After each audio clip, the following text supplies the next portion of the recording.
साथ अन्याय हुआ है, जिस तरीके से बड़ा अन्याय हुआ है। ये आम जनता देख ले, पूरे बिहार की जनता देखे कि हमारे साथ कितना बड़ा अन्याय हुआ है। कोर्ट में अब इसके खिलाफ केस लड़ेंगे आप? एकदम लड़ेंगे। क्या कुछ कोर्ट से अपील करेंगे, कार्रवाई होनी माननीय चाहिए? उच्च न्यायालय से उचित कानूनी कार्रवाई जो हो, जो हमारे साथ इतना गलत किए इस कोरोना काल में, लोग बचा रहे हैं दूसरे को, एक दूसरे को भोजन करा रहे हैं। कोरोना काल में सबका रोजी रोटी चला गया, यहाँ तो हमारा घर वगैरह सब तोड़ दिया गया। ठंड काफी रहती है, कैसे अभी कैसे रह रहे हैं आप? घर तो अभी दूसरे के घर में मजबूरी में गोड़ हाथ पर करके रह रहे हैं। क्या करते हैं अनिल भैया? हम तो बिजनेस करते हैं सर, केबल चलाते हैं। बाल बच्चा सब काफी तकलीफ में अभी काफ़ी तकलीफ में जी रहे हैं कोरोना काल में। तो निश्चित तौर पर जिस तरीके से पटना प्रशासन के द्वारा एक बार फिर से अतिक्रमण हटाने के नाम पर मनमाने ढंग से किसी निजी घर को तोड़ देने की घटना सामने आ रही है।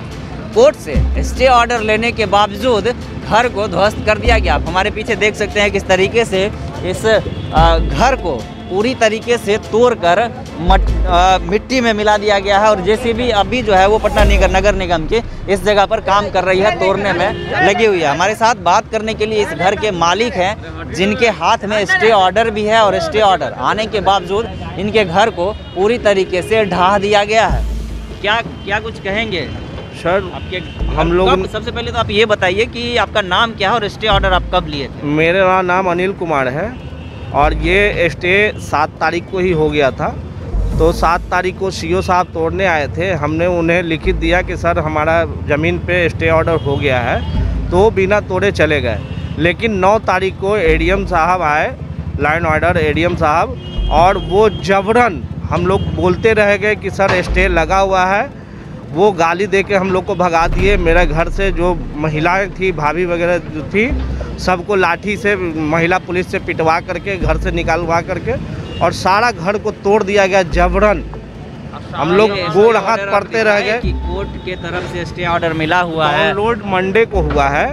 मतलब ये स्टे ऑर्डर हम लोग को हाथ में मंडे को मिला है, लेकिन स्टे 7 तारीख को ही लग गया है। मतलब कोर्ट ने ये आदेश 7 तारीख को ही जारी कर दिया था कि इसको नहीं तोड़ना है, लेकिन फिर भी एडीएम सरकारी वकील जो हैं वो वहाँ उपस्थित थे। उनके उपस्थित में ही स्टे लगा है। उन्होंने 1 महीना का टाइम मांगा था, और उनके कहने पे ही सीओ साहब लौट करके गए।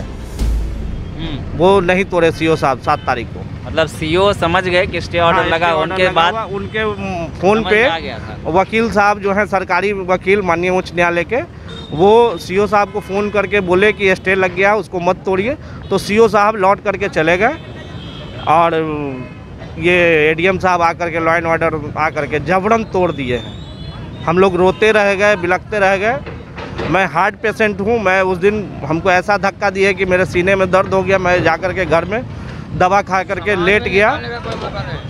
एक सामान निकालने का मौका नहीं गया। अच्छा, कितने साल से आप इस घर में? ये हमारा 1907 से मेरे पूर्वज रह रहे हैं। 1907 से अच्छा इस जगह पे रह रहे हैं। मेरे पास डीड है। इस जमीन पे आपका घर बना हुआ है। हाँ। इसके भी तमाम कागजात आपके सारे कागजात हैं। निगम का रसीद लीजिए, अंचलाधिकारी का रसीद लीजिए, सब चीज़ है मेरे पास। उसके बाद भी जबरन तोड़ दिया गया। कितने लोग इससे प्रभावित हुए? कितने लोगों का यहाँ घर तोड़ा गया अभी जो देख रहे हैं? ये मेरे नहीं 4 कितने हिस्सेदार? इसमें हम लोग टोटल 4 हिस्सेदार हैं, जिसमें आगे 4 दुकान था। चारों मेरे बाबूजी 4 भाई थे, चारों भाई का एक एक दुकान। और उसके बाद बड़े पापा का मकान तोड़ा गया, जो पूरा एकदम ख़त्म हो गया। और 80% संजले पापा का मकान तोड़ा गया, श्री स्वर्गीय कंसी राय का, जिसमें पूरा सामान था। जिसमें पूरा सामान, मतलब जो भी घर का मतलब सामान होता है, कपड़ा वगैरह, अभी पहनने के लिए कपड़ा भी नहीं है। और सब मिट्टी में मिला दिया, सब मिट्टी में मिला दिया गया। तुरंत हाईवा पे लाद करके पता नहीं कहाँ फेंक दिया गया।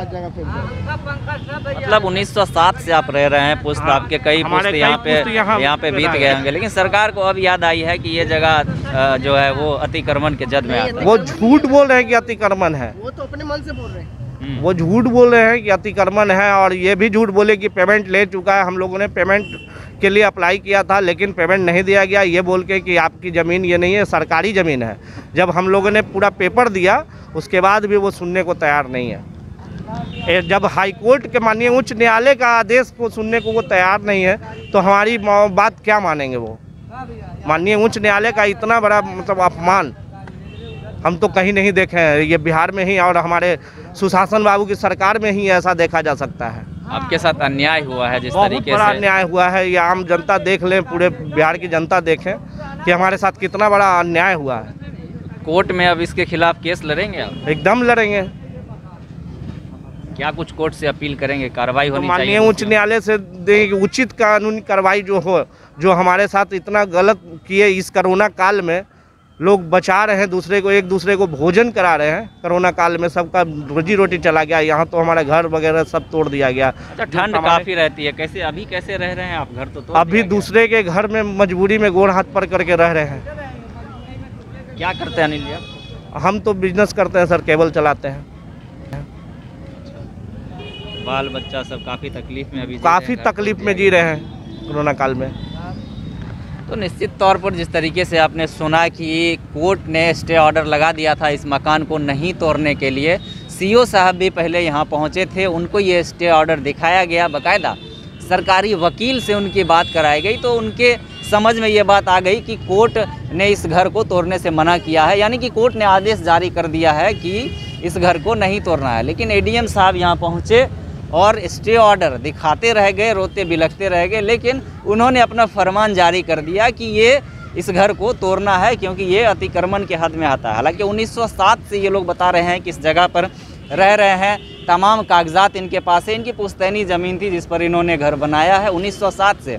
और सरकार के जहन में ये बात अब आई है कि ये अतिक्रमण के जद में आता है। हालांकि मामला कोर्ट में लंबित है, चल रही है और कोर्ट ने इस पर स्टे ऑर्डर भी लगाया है, लेकिन फिर भी आप देख सकते हैं कि किस तरीके से अभी तक जो है वो नगर निगम का जेसीबी यहाँ पर काम कर रहा है, तोड़े जा रहे हैं, मलबा को समेटा जा रहा है। तो ये कहीं ना कहीं एक परेशान करने वाली बात है कि जो लोग अब बेघर हुए हैं या अगर कोर्ट के स्टे ऑर्डर होने के बावजूद भी इनके घर को तोड़ा गया, ये लोग लीगल हैं, तो आखिर सोचने वाली बात है कि इनको मुआवजा कौन देगा और इनके घर को वापस से इनको रहने के लिए इनका पुनर्निवास जो है वो कौन बनाएगा। ये एक तस्वीरें निकल कर आने बाकी है। अभी फ़िलहाल जो अनिल जी हैं इस मकान के मालिक हैं, उन्होंने कहा है कि कोर्ट जाएंगे, लड़ेंगे और वापस लेकर रहेंगे अपना हक। इस खबर में इतना ही। फिलहाल बने रहे रिपब्लिकन न्यूज़। रिपब्लिकन न्यूज़ से जुड़ने के लिए सब्सक्राइब बटन दबाकर चैनल को सब्सक्राइब करें। नोटिफिकेशन प्राप्त करने के लिए यहाँ बेल को दबाएं। वीडियो अच्छा लगे तो लाइक करें और दोस्तों के साथ शेयर करना ना भूलें।